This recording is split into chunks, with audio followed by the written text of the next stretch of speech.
Está começando A Voz da Experiência. A cada programa, um entrevistado abrindo a sua mente.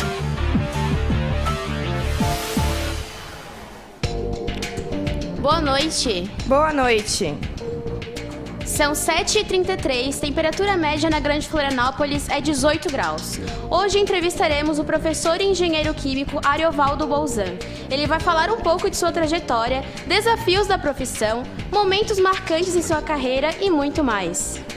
Nascido no dia 1º de janeiro de 1958 em São Carlos, São Paulo, formou-se em Engenharia Química pela Universidade Federal de São Carlos no ano de 1981 e com mestrado e doutorado realizados na Universidade Federal do Rio de Janeiro nos anos de 1986 e 1991, respectivamente. Atualmente é professor titular do Departamento de Engenharia Química e Engenharia de Alimentos na Universidade Federal de Santa Catarina desde 1982. Sua área tem ênfase em reatores químicos, principalmente nos seguintes temas: reatores de polimerização, controle de processos, polimerização e suspensão. Atualmente ministra as disciplinas controle de processos, projeto da indústria química, introdução aos processos químicos para o nível de graduação. Boa noite, Ariovaldo. É um prazer recebê-lo aqui. Boa noite, o prazer é meu. Tenho muita satisfação de estar aqui. Gente, para quem não sabe, o Ariovaldo também é pai da colega do nosso trabalho, a Adriana. Isso. A primeira pergunta: o que o levou a escolher a engenharia química?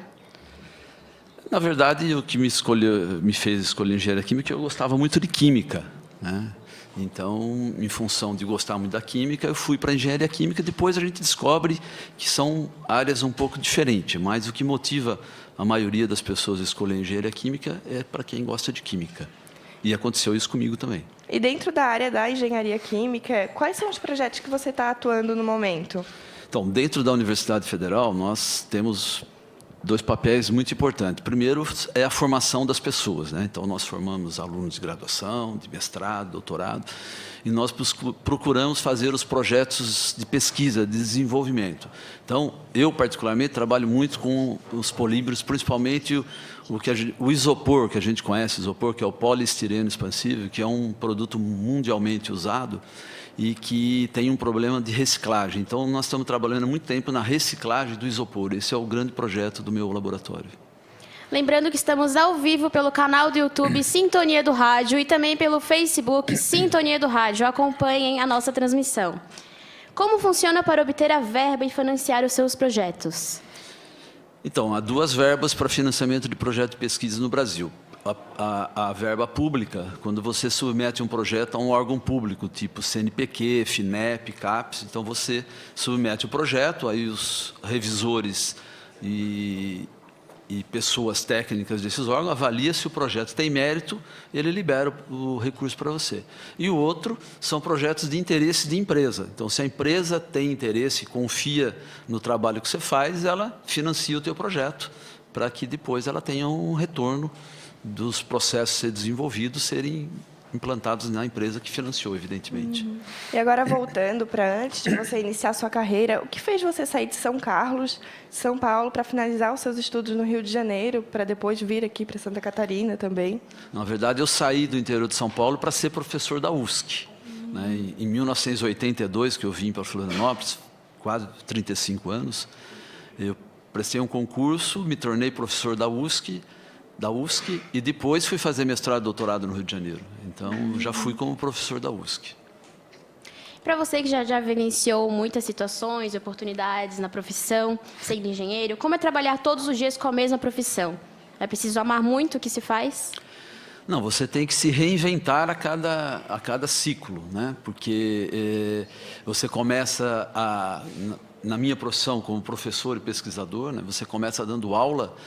E ser professor, vocês alunos não sabem, mas é uma tarefa muito difícil, né? Porque a cada ano que passa a gente fica mais velho, mas os alunos continuam com a mesma idade, né? Então é um desafio você conseguir entrar no mundo dos alunos todos os anos.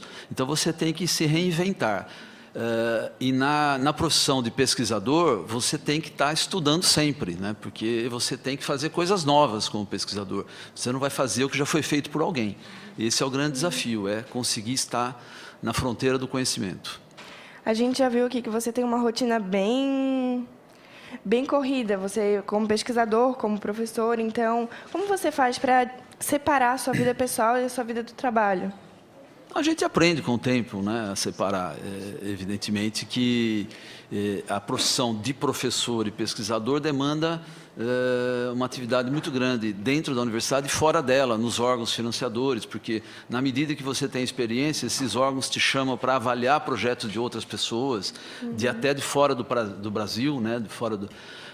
você recebe projetos para avaliar, isso tudo toma muito tempo das pessoas, né? Mas a gente tem que se aprimorar. Eu acho que eu sou um bom pai, né, Adriana? Então, consigo ser um bom pai, um bom marido. Então, acho que a gente tem que separar, aprender. E a experiência ajuda a fazer isso também. E você acha que hoje em dia existe muito mais importância para quem tem a maior parte do tempo dedicada apenas, exclusivamente ao trabalho? Não, né? As pessoas acho que têm que separar, né? Então, ao longo do tempo, eu, por exemplo, há 10 anos atrás, eu era piloto de kart. Então, todo final de semana eu ia pilotar kart. Então, as pessoas têm que encontrar outras coisas até para descarregar um pouco a atenção do dia a dia, da profissão, né? Agora, nunca pode parar de estudar, né? Porque na minha profissão, quem para de estudar sai fora do mercado, vamos dizer assim, rapidinho. E você continua com esse hobby? Não, agora já não dá mais. Entrando bem nessa questão de estudar mesmo, como que você vê o cenário atual do país para os seus alunos que vão ingressar no mercado de trabalho, vão entrar nessa área de projetos da engenharia? É um cenário bastante complicado do ponto de vista que a atividade econômica está muito baixa, né? Então, a engenharia, o pesquisador em engenharia, ela funciona diretamente proporcional à atividade econômica. Se as empresas não estão investindo, se as empresas não estão desenvolvendo, os engenheiros normalmente não têm emprego, né? Então, na recessão, os engenheiros sobram. Quando o mercado está em desenvolvimento, aí os engenheiros faltam. E como se encontra o mercado atual agora da engenharia química no Brasil? A engenharia química ainda tem um ciclo, está pegando um fim de um ciclo muito grande da Petrobras, de investimento da Petrobras, que então contratou muitos engenheiros, muitos engenheiros. Mas a tendência é de passar por um ponto de mínimo aí para depois voltar a crescer novamente. Justamente pelas suas pesquisas com o isopor, com toda essa questão ambiental, além desse seu projeto, em que outras áreas você enxerga que a engenharia química pode ajudar o meio ambiente? Não, a engenharia química você tem, como o nome já diz, né, é a engenharia da transformação química, né? Então você consegue pegar especificamente na questão do meio ambiente, você pode pegar qualquer tipo de resíduo e transformar ele em alguma coisa melhor do que ele é, né? Então, você tem o tratamento de resíduos urbanos, por exemplo, é uma atividade da engenharia química, onde você pega todos os esgotos, né, trata ele antes de jogar no mar. A questão do ar também, você antes de jogar o ar poluído, você trata ele com processos químicos para que não seja tão agressivo a atmosfera. E na água também, né? E a última pergunta, o que você seria se não exercesse essa profissão? Olha, eu gostaria muito de ter sido jogador de futebol, principalmente pelos salários atuais, né? Mas na minha época não deu. Novamente, gostaríamos de agradecer a sua presença aqui no A Voz da Experiência. Que é professor e engenheiro químico. Ele conversou com a gente sobre engenharia química e os seus projetos.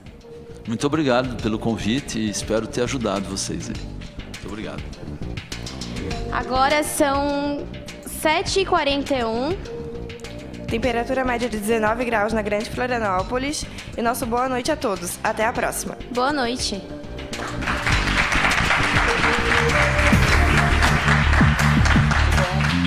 Você ouviu A Voz da Experiência. A cada programa, um entrevistado abrindo a sua mente.